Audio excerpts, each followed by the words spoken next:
Okay, I'll start now. You ready, Alan? I am ready, yes. Okay. Hey guys, welcome to Ask the Team on Polkadot Insider. On Polkadot Insider, we update real-time data, projects, and news about Polkadot ecosystem. So if you are a Polkadot fan, make sure to join our community on X and YouTube. Okay, so today we are having Alun Evans. He is the co-founder at LAOS Network.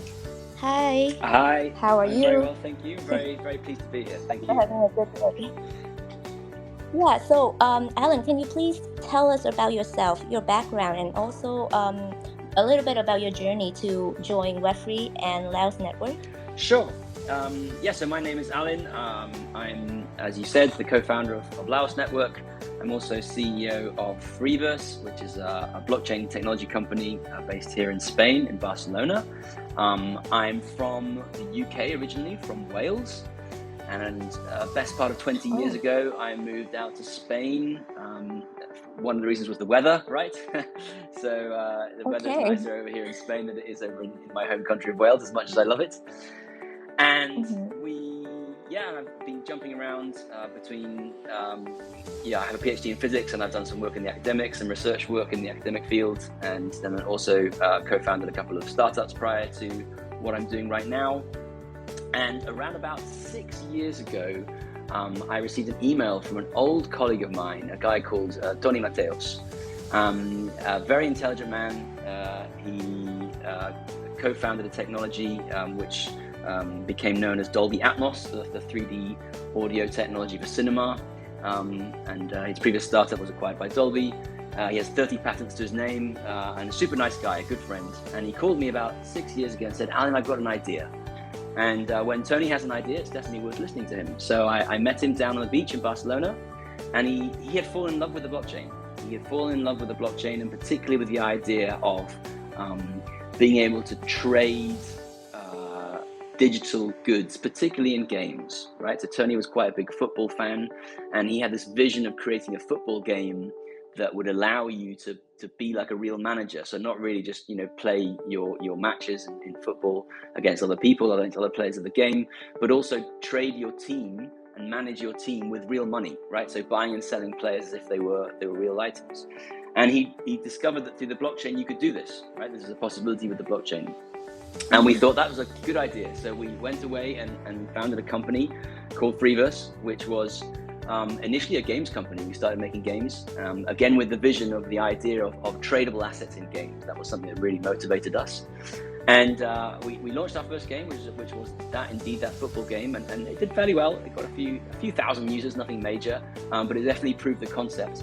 And just at that time, we realized that the technology that we had developed to make the game possible and make it work at scale was probably more interesting as a technology than the actual game itself. Not that the game was bad, but the technology probably had more potential. And so what we eventually basically did was pivoted away from being a games company and more to be a technology company. The solution that we had created to enable minting of assets, tradable assets in games at scale, was a layer 2, an EVM compatible layer 2. And so we turned that into its own thing and its own platform, and that went quite well. And we managed to get clients, some game companies, and also some large brands like the car manufacturer Cupra to deploy their metaverse solutions on the layer 2, and that was very good. The only problem we had with it was that it wasn't really Web3 friendly enough, the layer 2 that we had developed. We didn't see it didn't play nicely with the rest of the ecosystem. And we saw that as a downside. It had many advantages. It was very scalable. You could have dynamic NFTs, so that the value of the asset was based on how it was used rather than just how rare it is, which we thought was quite powerful. But it was very closed off to the rest of the Web3 ecosystem, and we thought that could be improved. So about a year ago, we decided to really push into a more decentralized way. We decided to launch a new layer 1 which would take all of the benefits of the layer 2 that we had created, but become a lot more Web3 friendly and a lot more compatible with the rest of the Web3 ecosystem. And the result of that is LAOS Network, right? So that's what we are right now. So LAOS is, it's born out of ideas from Freeverse, but it is an independent foundation based in Switzerland, in Zug. It will be 100% decentralized as a project. So it's a lot more Web3 friendly, and I guess I can talk a little bit about how it works later on. But that's kind of the journey from where we started to where we are right now. Yeah, I think it's great to hear like how different stages that it led to LAOS Network right now, right? You mentioned everything that starts from just football, and then now you're trying to making something that it's more decentralized, that it's completely decentralized. That's right.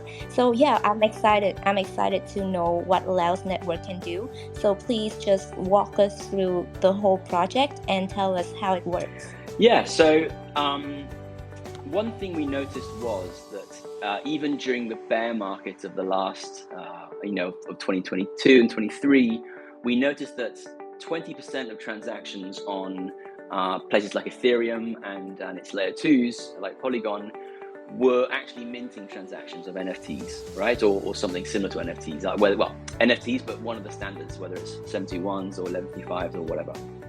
And that's a lot of gas that's being paid just for minting of transactions. And we thought, wouldn't it be cool if you could create an ecosystem that would be very specialized in solving that one problem and making it faster, making it more scalable, making it cheaper, and reducing risks of congestion.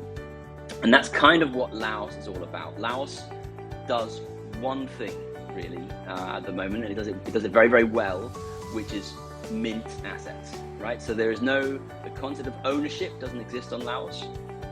The concept of deploying contracts doesn't exist on LAOS.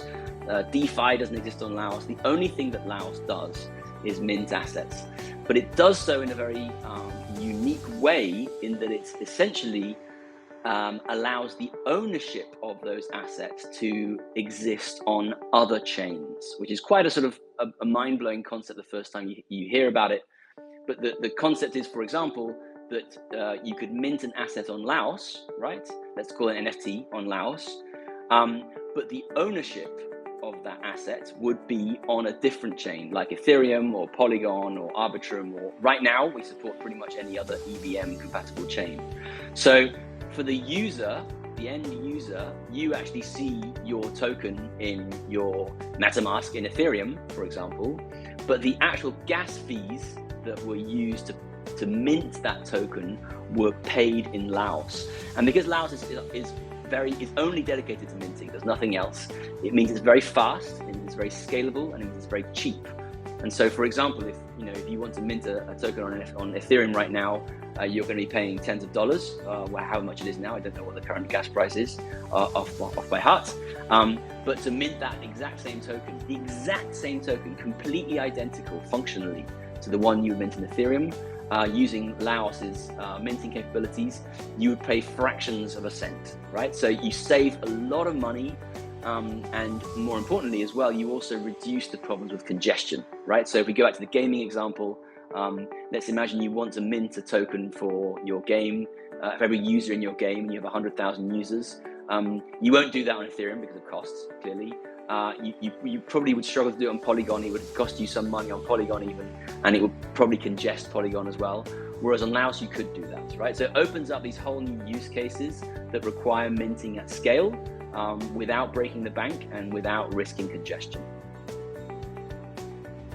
Okay, so what I'm hearing, you mentioned like minting, but like it's bridgeless. Is that, if I'm correct? That's right. Is that true? That's right.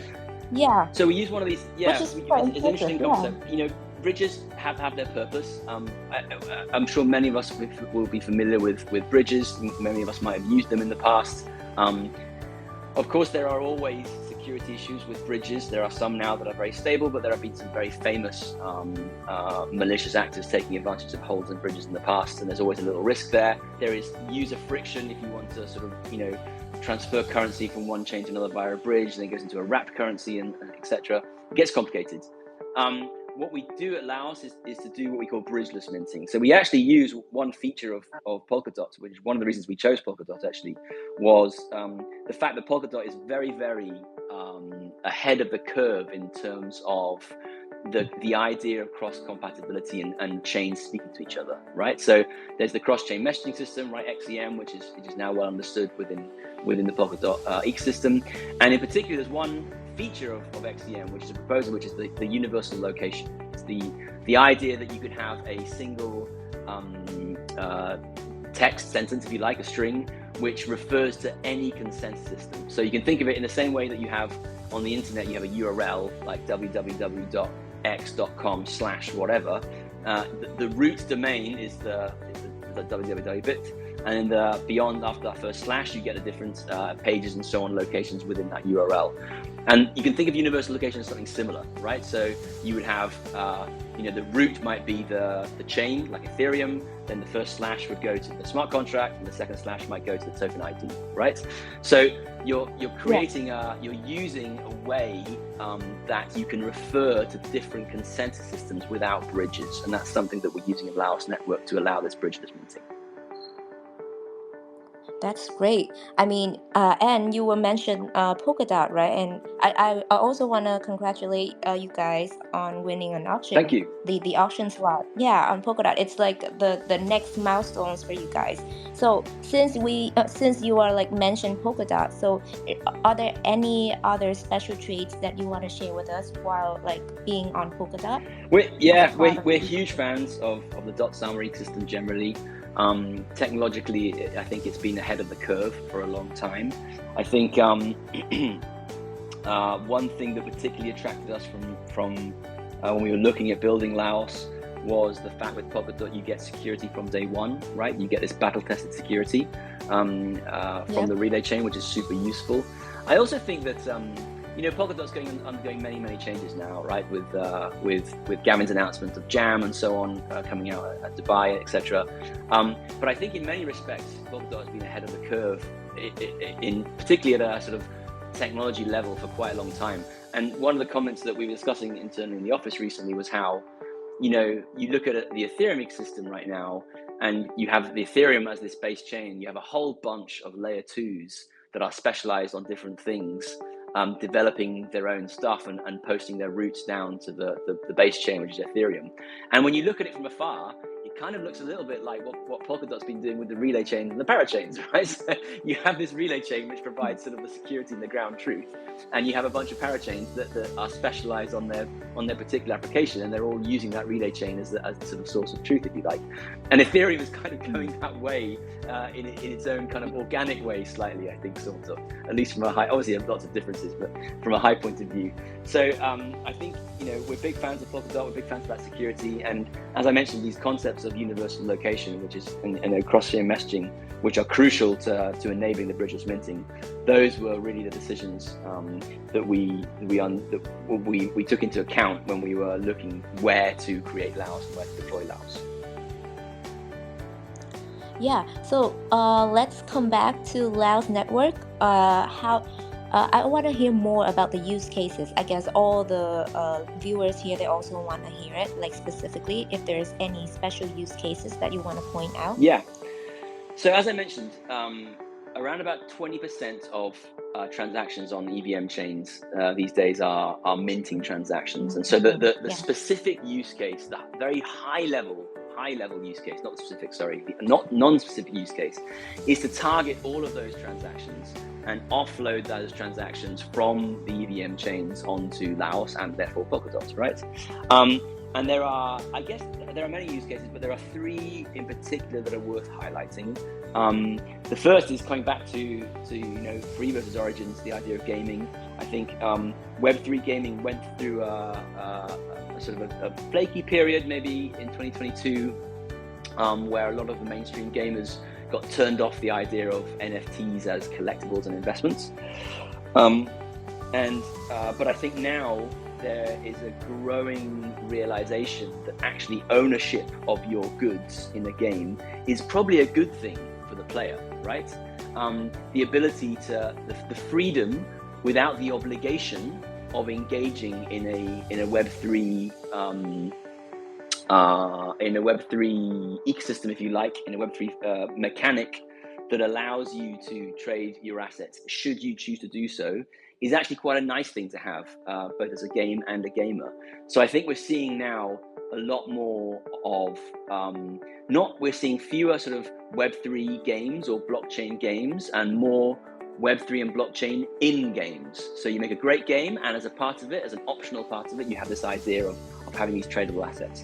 And I think we're seeing more and more of that. And what LAOS enables there is this idea of really not worrying about the costs or of tokenization or the stresses of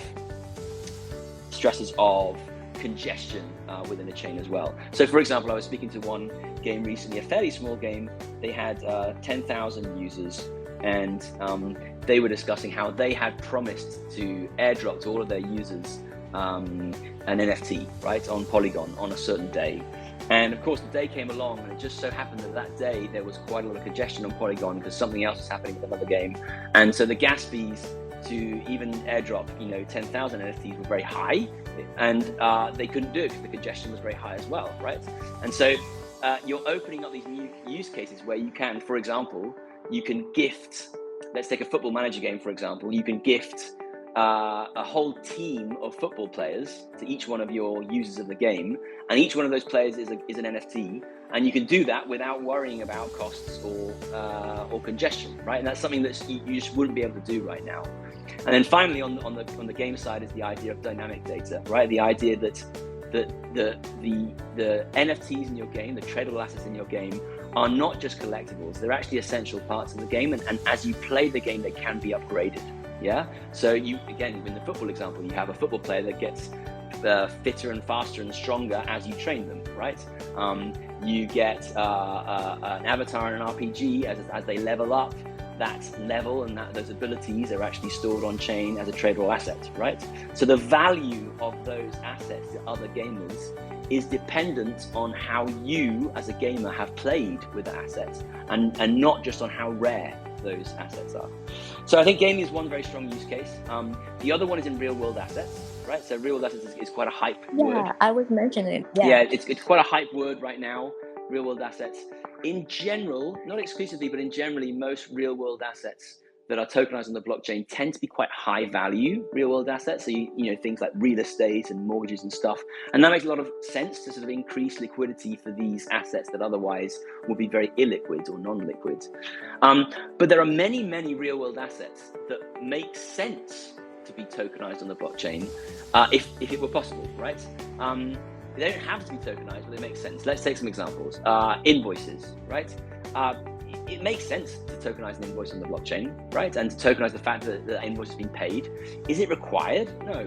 Does it make sense to take advantage of the immutability of seeing an asset that's been put on put on the blockchain? You can see its provenance, see where it's come from, see who issued it. Yes, it makes sense.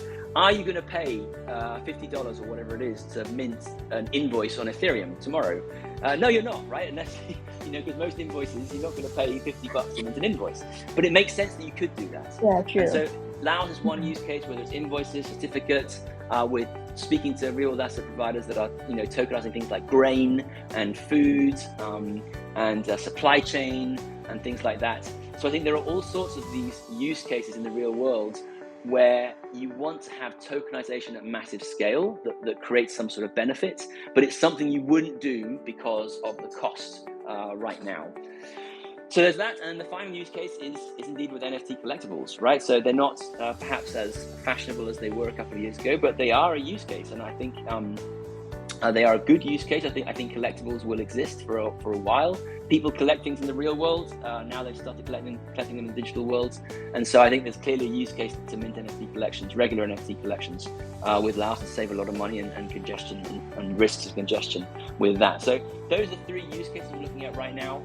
But there are all sorts of exciting use cases in the future as we look into, sharding within LAOS and spinning up Evo chains and all that kind of stuff, and creating different chains for different use cases. So there's all sorts of potential use cases in the mid to the long-term future as well, which we're just beginning to sort of explore now. Yeah, so I think you're like just you guys are like climbing up slowly, to get to all the areas, and we also talking about the futures. Are you guys planning on anything that you might can share on our AMAs today? Yeah, so it's exciting times now in Laos, because we now have our parachain slots. Potentially one of the last It is. parachain slots, right? And now, as we know, that Polkadot is going to be changing this year. But we have a parachain slot, which is great because that gives us the green light to move ahead and actually deploy. So everything you've heard about, everything I've talked about is live and 100% functional on our testnet, right? And so anyone can go to our webpage, laosnetwork.io, and click through and go and test out the demos and see it working for real on our testnet, which is great. But of course, we want to go to mainnet sooner rather than later. So our parachain slot comes live on the 3rd of July. And so we'll be, so 3rd of July. So our Token Genesis event will be probably the week after, give it a few days to make sure that everything is fine and test everything. And then the week after that, we'll do our TGE. And then related to that as well, we will be doing a public sale. We haven't got a confirmed date for that yet, but it will be around that time, in around about 6 to 8 weeks. We'll be doing a public sale of the token. And so we're just finalizing the partners we'll be using for that public sale. And that will be at a discount of the actual launch price of the token on the markets. And things will move out. We'll deploy slowly but surely to make sure everything is correct. So we'll do the TGE in the start of July, then gradually bring on collators, and then we'll enable token transfer probably in August. We'll enable the EVM in August, and then the mainnet will be fully functional, let's say, towards the end of August, I suspect. And then after that, our plan to go is to push ahead with decentralization. Like, so when you're founding a new thing like this, there is obviously an element of centralization to start off with, but we're strongly committed to becoming fully decentralized. We're strongly committed to having permissionless collators. We're strongly committed to an open government and a decentralized governance, and making sure that the token holders are the people that have the final say on decisions. And that's something we're going to push towards the end of the year. The goal is to be as decentralized as possible by the end of the year. And that will help also with listing of the token on exchanges, right? One of the conditions frequently being listed, particularly on centralized exchanges, is that you have decentralized governance. And so that's something that we really have to do for the success of the token as well. So we're 100% committed behind that, and hopefully we'll do that as fast as possible. Yeah, and that makes the whole years busy for the team, right? It's a very busy time for the team. There's about 14 of us working full time on this right now, and split between engineers and our marketing and go-to-market team. So we're super busy. It's hard work, but it's very rewarding work, because particularly when and I want to particularly thank the Polkadot ecosystem for the crowd loan. Despite the technical hitches that we had with the crowd loan, the fact that it was so successful, it was the first time where you saw real external validation of people putting their dots, their money, if you like, to back the team and to back the project. And we were very humbled by that, very humbled and very grateful. And it's been and from a marketing perspective, it's been very, very useful, right? And just particularly things like many launch pads for launchpad partners for the public sale. Really started paying more attention to us when they saw the success of the crowd loan, because they realized, this is a project that actually has some real backing behind it. So we're particularly grateful and very humbled by that support. Yeah.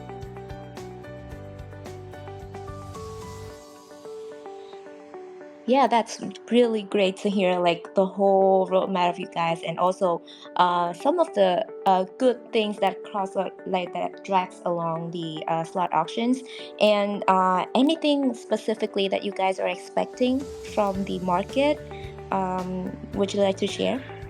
Wow, if I knew what the market was going to be doing, I would be a much richer man than I am now. I think it's a really interesting time. It's certainly as a general feeling, there's as a much more positive vibe in the blockchain and crypto space this year than there has been in the previous 2 years. I've been lucky enough to attend many events this year. I was in Dubai just most recently for the washout that was there, and despite the rain, there was generally quite a positive feeling, I think, generally about the future of blockchain and crypto. Some people think that we've been and gone through a bull market. Some people think the bull market hasn't really started yet. I don't know. I think if I'm going to go out on a limb, I suspect what we'll start to see is a slightly more stable growth rather than a massive boom. Okay. And I don't think that's a bad thing. I think seeing a more stable and steady growth is a much more, I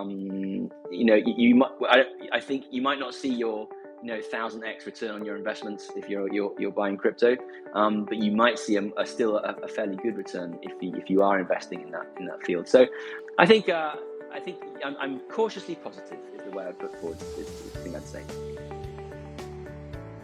Okay, I think we've covered much of everything about the project. Just one last question, more of like a fun question about your perspective. Sure. So, there are like different projects, right? So they do some projects, they do different offerings for not only developers, but also users.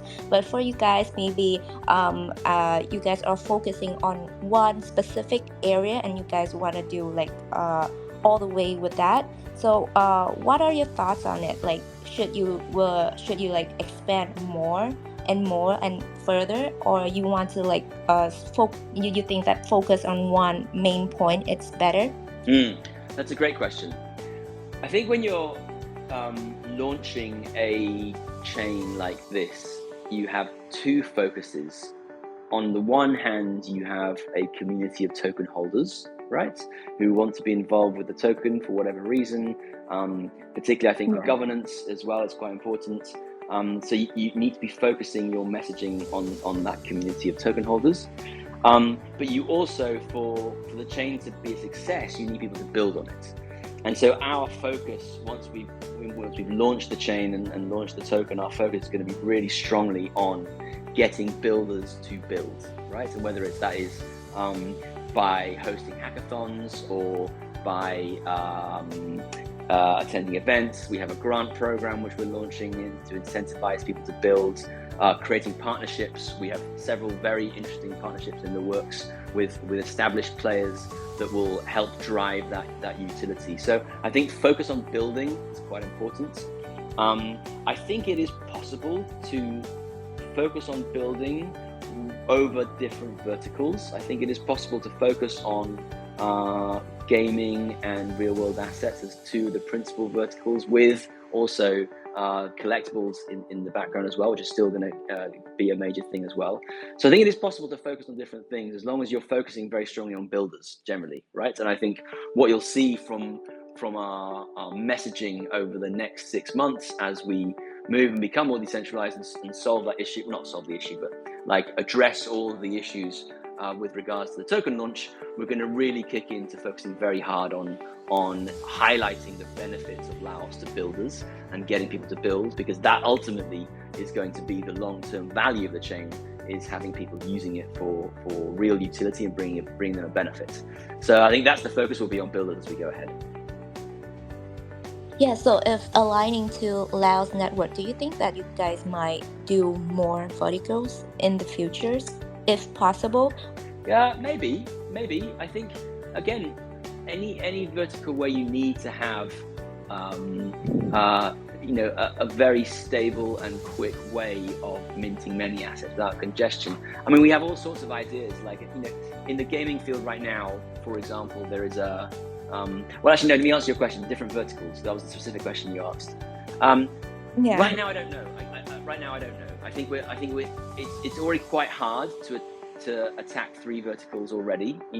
So we are more than just a gaming chain. We don't want to be painted as just a gaming chain. We're not just a real world assets chain. We're not just a collectibles chain. We're a token minting chain, right? And so if there is another vertical that has a use case for that, then of course it'd be welcomed. What I would say is that some of those verticals, particularly the real world asset vertical is quite a wide vertical, and it could encompass many different specific use cases there. So, but yeah, there are other things like, for example, decentralized identity. I think there's there are other chains that do that very, very well, but I think there are applications where LAOS could benefit that as well. So I think we got our hands full enough with right now, but I think I'm very open to the idea of looking at different verticals in the future. Okay, that's great. It's really nice to hear your perspective. So I think we can wrap up the AMAs today. I hope that everyone had a great time listening to our show. And Alan, thank you so much for being here. Thank you for your time. Big shout out for LAOS Network as well. Thank you very much. It's been a real pleasure. I appreciate the opportunity. Thank you. Appreciate it. We hope to speak to you more next time. Okay, take care. Thanks very much. Thanks, everyone. Bye. Take care. Thank you. Bye, everyone.